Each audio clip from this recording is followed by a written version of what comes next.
Hey guys, hope all is well. So for this episode, we will be covering the hookers, the top five hookers within Super Rugby Pacific this year. So very excited to do this. Of course, we do have the likes of the Kiwi lads. How are you, man? I'm doing very well, Tim. Do love myself some hookers, and of course, we've got plenty of them in the Super Rugby Pacific competition, and there's some pretty competitive ones overall in that top five or top six in my case. But yeah, I'm excited for this top five list. Good to hear. Good to hear. But before we get into this, guys, make sure to click the like button. We'd greatly appreciate that. Subscribe to our channel if you haven't already, and definitely check out the Kiwi Lads channel. I will leave a link in the description below, so check that out. And yeah, just comment below, letting us know let us know your top five. Really, I want to know your top five, or in I guess in Hamish's case, top six if you want to put a six in there as well. But yeah, let's just go straight off the bat, man. Here's your 5/6 there in that spot. Well, it was just too close, Tim. And when I say the 5/6, they're fifth equal, you know. I had to put them both in somewhere. And this might be controversial, but I've gone with Riccitelli / Kurt Ooh. Eklund as my number five. Okay. Now, I Okay. believe that both of them have done very well throughout the season, but if I had a slash and had two of them up anywhere further in my list, I feel like that would have made you a little bit annoyed. So I decided number five was the best place to have Okay. fifth place. Riccitelli scoring 4 tries throughout the season, also having very accurate line out. But I feel like Kurt Eklund also needs an honourable mention here for the fact that he has got 5 tries, Yeah. mainly coming off the bench. He's had 11 games, but has only averaged 33 minutes that he's been playing per match up, and has still had quite a large impact for the Blues, both tackling relatively well. So that's why I made them my combined fifth place. Yeah, okay. I can understand it more because you're choosing from the same side as well. So I can Yeah. understand the reason why you've gone with like a start bench combination in that sense. Again, similar to you, I also have Riccitelli at my number fifth Oh, spot here. Again, like you said, 4 tries to his name, also 1 try assist, 102 carries, and like you alluded to, pretty accurate in terms of his line out accuracy with 88%. Again, in terms of tackle completion, he's actually in the 90s with 90%. So that's pretty key to him. And again, 1.4 meters gained within each game, which is pretty impressive. And he's played 11 games so far this year. So yeah, I think from that standpoint, he's been very consistent for the Blues and has been available because again, there's been some players who've gone in and out for a lot of teams, but Riccitelli's done pretty well for the Blues, kind of be consistent, but also kind of produce for them throughout this year. So that's the reason why I've gone with him at a number five spot. But again, I think for the number four, three, and two, I think this is where you can put any way of these around. I think there's an argument where you can put any way these around. You can tell me wrong if I'm wrong later on, but I've gone with Samisoni Takalaho here at number four. I believe he's had a good season for the Chiefs, and again, he's had only 1 try to his name, but he's had 100 carries to his name as well as 102 tackles. So that's a key one to get because from a hooker standpoint, you want to make sure that they're kind of giving you a bit of a bit of everything really from a defensive point of view, but also kind of doing well from an attacking standpoint. And yes, I know he's only scored 1 try compared to the rest of them. He probably has the least kind of impact of what we've seen this year from an attacking standpoint. But the thing that's actually impressed me the most actually from him, and it's the reason why I've actually put him in fourth, is his lineout accuracy because he actually has the best for what we've seen this year with 93%. He's the only hooker this year to actually reach into the 90s in terms of his lineout. And he's played 12 games this year. So he's actually played the most games and is at 93% accuracy. So that just shows you that he's been very good from that standpoint. Again, from a tackle completion standpoint, he's actually I think tied second in the list of hookers in terms of 95% accuracy. So that's pretty impressive. And again, yeah, 2.2 meters gained per carry. He's just been good for the Chiefs overall. Again, you can make the argument he's been a bit inconsistent, I'd say, throughout some games because he had a good start, then he had a rough patch in the middle, and then he kind of has done well, particularly at the end. But that's kind of the reason why I put him at number four spot because I think the three other players ahead of him just have just done a lot better overall. But for your case, then who have you gone with in a number four spot?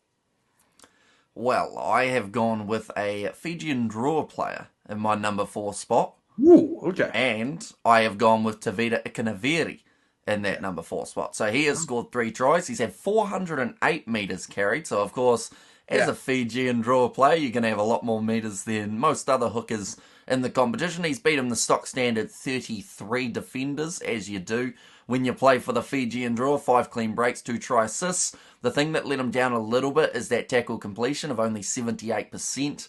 But then also the line-out accuracy of the Fijian draw at times has been under immense pressure. So that is why I've put him as number 4. But still in terms of the most, I would say, dangerous attacking-wise in terms of defenders beaten, he's miles above anyone else in terms of that stat. No, I love that. I love that actually a lot. I guess in terms of your number 3 then, who have you gone with in that position? This is actually where I hesitantly have gone with Samisoni Taukei'aho. Now, like you said, he's got the best line-out accuracy and has brilliant tackling, so it makes you ask the question as well, what are we looking for in the best hooker if the jobs of that man are to pretty much throw that ball in straight, get the scrums right, which the Chiefs have done pretty well throughout this season. He's been doing everything that a classic hooker should, yet we still only put him as 3 and 4, so Yeah.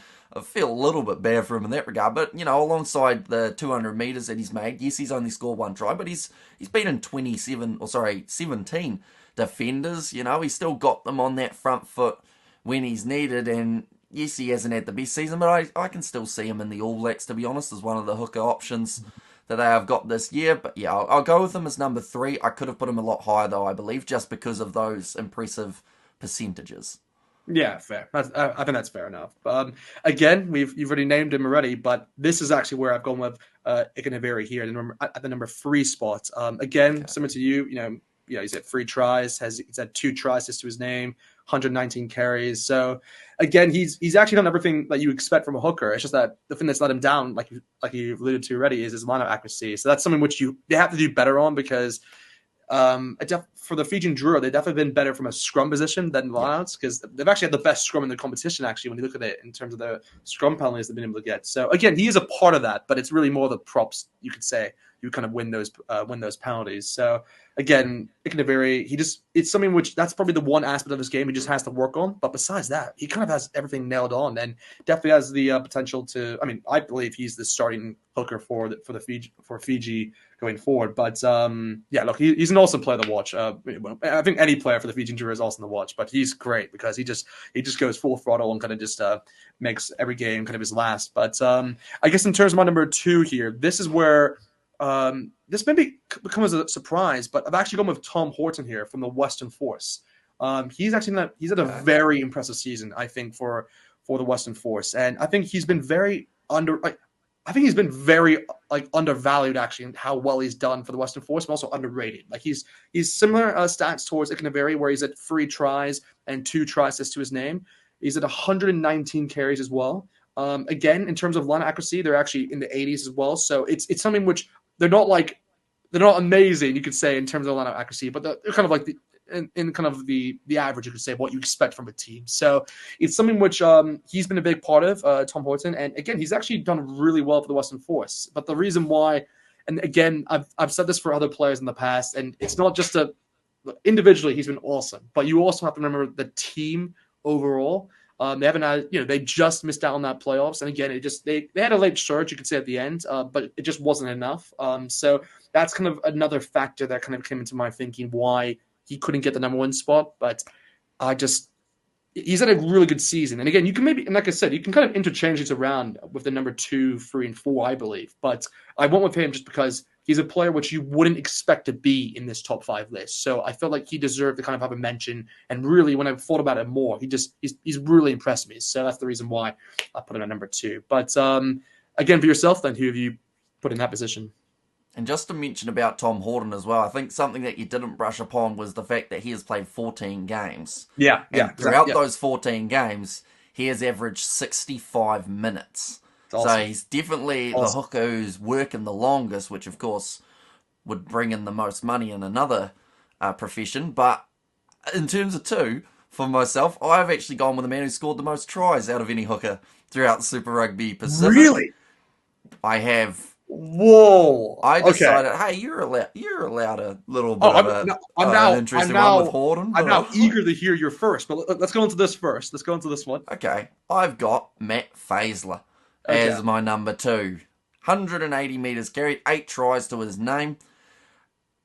I'll be honest, some of his other stats don't look that good, but he scored a lot of tries for the Reds throughout the season, and I think that a majority of that has been from the strength of the rolling maul that the Reds have Yeah. got in front of them. And yes, like you could say, Matty Faessler's done well to score that many tries, but then it's also the case of, as controversial as it is, would another hooker have scored just as many of them if they had been put in that perfect 5 meters out Yeah. position? Probably would have scored at least a few. You know, it's a little bit similar. Here's another one that will get the comment section stirred up a little bit. It's a little bit similar to Hoskins Satutu for the Blues, I believe. Because how many of his tries have come from being a couple meters out? All he's had to do is pick the ball up and put it down where there's a Yeah. big gap. Yeah. You know, that is a little bit of a comparison I make between the two of these players, and that's I why understand actually. Yeah, yeah. I I've got actually get him that. as the number 2. So you've got him number 1 by the sounds of that then. I do have a number one. He is definitely Why? in my books the number one. I mean, the job of a hooker, in my opinion, yes, is the number one is to obviously make sure your line of accuracy is good. And again, the second thing is just do Wait, did you well. say that's number 1? No, like there's two But you got aspects. Samasoni at number 4. But this is the thing. Like, you want to have an all-rounder. If you're gonna say the most all-rounded Mm. hooker, you would choose. Actually, I would actually say Cody Taylor is the most all-rounded hooker within Super Rugby. But again, yeah, from a game standpoint, he just hasn't. He can't be considered in this conversation, in my opinion. But when you're looking at Matt Faessler here, he's played most of the games for the Reds this year. He scored 8 tries to his name, like you already said, 121 tackles. So he's done well from a defensive standpoint as well. So that's the other tick of the box. Where he's good from a attacking standpoint. He's done well from a defensive standpoint. But again, like you have mentioned, the one thing that has let him down is that he's not up there in terms of like the best in terms of his lineup accuracy. So it does go against him. But I had to say, like, look, having 8 tries, like there's there's a significant difference between him and like the rest of the bunch in terms of the amount of tries. So I just thought that has to be taken into account. He's just been really good for the Reds this year, and you can make the argument. I actually think you make the argument he's been their best player. Maybe people would go against me in that because there's a lot of other players like. You could say Tim Ryan's been excellent for them recently. You've had Fraser McWright, he's been good for them. Harry Wilson before his injury. Even Ryan Smith at the lock position, he's had a really good season for the Reds. But again, like Matty Faessler just has been awesome to watch. And again, I definitely think he's a player that will be selected for the Wallabies. The question though is that kind of alludes towards a number 1 and 2. Who do you think could start between one of them? That's the more interesting debate there. But again, we'll kind of talk about that in the future. But for you then, who have you gone with your number 1? Because I'm intrigued to hear this. Well, for some reason, I'll be honest, when I was doing this top 5 list, there was one man that, for like I mentioned, for some reason, I had put at number 1 before even getting any stats or anything. And I've now got some stats, and, you know, they're pretty impressive along the way. Maybe they aren't as impressive sometimes as some of these other numbers, but when I watch this man on the field, I think if there was any player I wouldn't want running at me, it's this man. And you haven't even got him in your top 5.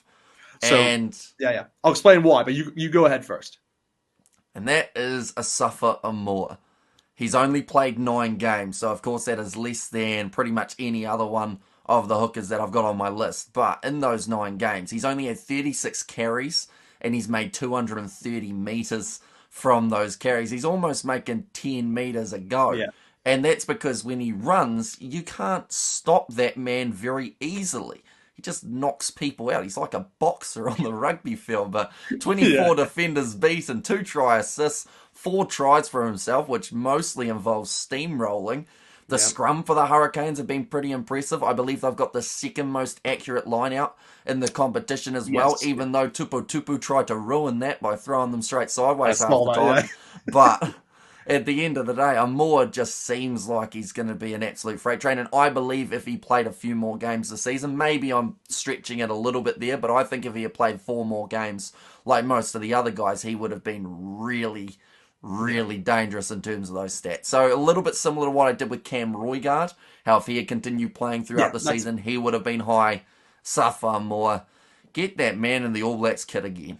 Yeah, no, I completely agree with that. And again, that is the reasoning behind my decision making that. Because again, he actually was in my top 5 originally, but as soon as I saw the number of games he played, I was like, oh, okay, actually that does that actually does kind of impact how you look at his stats kind of overall. So that's the only reason why I didn't put him in my top 5. But literally, he's like the number 6. There's not even anyone like he is 100% that like the one who could go into that top 5 without a doubt. Because like you said, he's been off the chart for the Hurricanes this year. Like defenders beating, he's been pretty good on that stat. Not line accuracy, but from a tackle completion standpoint, he's actually the highest out of any hooker. He has 96% to his name. So like that's the stat that kind of stands out to me, because you'd associate Asamoah as being more of like a try scoring kind of hooker, but actually from a tackling standpoint, he's actually been the best in that statistic. So it just shows you he can do both. You can do both kind of from a defensive and attacking standpoint, which is what you want in a hooker. So that's why I really considered him, by the way. Like, that set alone really changes how I think about it. But again, games are just, it's like, I'm not going to put Cody Taylor in this list because he's only played like 4 games. So it's just one of those like where even though the stats, when you look at the stats, it's like incredible for the 4 games he's played, but it's just not fair to the players, I think, who've actually had outstanding seasons for their team. But yeah, I'm not in disagreement at all, by the way, with Asamoah. I think he's been awesome. But I guess in terms of other players for honorable mentions that we haven't mentioned, who do you like to kind of point out? Yeah, see, outside of my top 5, I did have Tom Horton as an honourable mention just because of that work rate that he had. I have Billy Pollard as another honourable mention like that. in there. You know, he's had a pretty solid season overall for the Brumbies. And another player that I actually had in there as an honourable mention was George Bell. Now, line-out accuracy was something that was a little bit off for that man, but I don't think that was completely his fault. I think it was also just the Crusaders not having the best start to the season. But I'll be honest, when George Bell runs with the ball, he's got some really unexpected pace. You know, there was that try that he scored. I can't even remember who it was Chiefs, up against. Right? Was it the Chiefs? Yeah. But he just put the foot down and went through a gap. And I'll be honest, AB's bolters, if we're looking at someone that Razor might consider, only because Razor is a Crusaders man himself. Yeah. I feel like if he was going to take a really young player into that All Black squad, it would probably be George Bell. But then I do believe more than likely George Bell will find himself in the New Zealand XV instead. Because I do believe that Razor will say, this is the guy that I want to try and develop, because he's got a lot of potential. Yeah, he is the future. I can see that. I just think that there's been better hookers in that position just this year. And again, maybe I'm wrong in saying this, but I just think experience counts, particularly in that position, because there's just so many things you have to get right to be a world-class hooker. And again, New Zealand is blessed, by the way, in terms of the hookers they have. There's a lot of great hookers.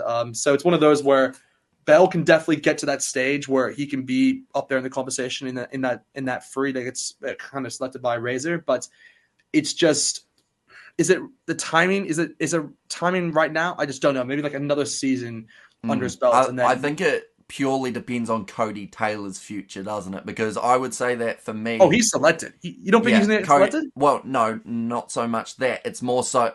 Okay. Stop it, Tim. Stop trying to put those words in there. What I'm saying is it depends on where Cody Taylor goes next. Does he stay at the Crusaders, or is he going to once again maybe an extended contract in Japan? Okay. You see what I'm saying there? Rather than saying Cody Taylor's bad, don't select. I think he's staying. Isn't that been confirmed already? He's possibly, yeah, but you know, he is starting to get a little bit up there in age as well. So you know, you're looking towards that next World Cup. Is he going to be there, or is that when we're going to see someone like a George Bell start to maybe take the reins a little bit from the veteran? You know, we've got a long cycle. We're still got another 3.5 years. Are we still going to have Razor as the coach by then? Or if we loses a couple games off the get-go, are people going to go, get rid of him? Give us Fozzie back. No. Give us Ian. I can't believe you mentioned his name. He's kind of like Voldemort, isn't he? He's the name that you're not allowed to say when you're in New Zealand. Or else you get a bloody pie thrown at you. He'll come back. But no, I think Razor he knows what he's doing. And again, like when it comes towards picking these players, I think again we haven't seen kind of the way he's going to go about his team selection. So that's why this time around it's going to be even more interesting, I'd say, than his selection for the World Cup, because it's a new cycle, it's under a new coach. I'm looking forward to it. But anyway. Hope you guys enjoyed this episode. Greatly appreciate the support, of course. Make sure to click the like button, guys. We greatly appreciate that. Subscribe to our channel if you've been ready. Let us know in the comments your top 5 hookers for the season for Super Rugby Pacific. And check out the Kiwi lads. And see you guys next time.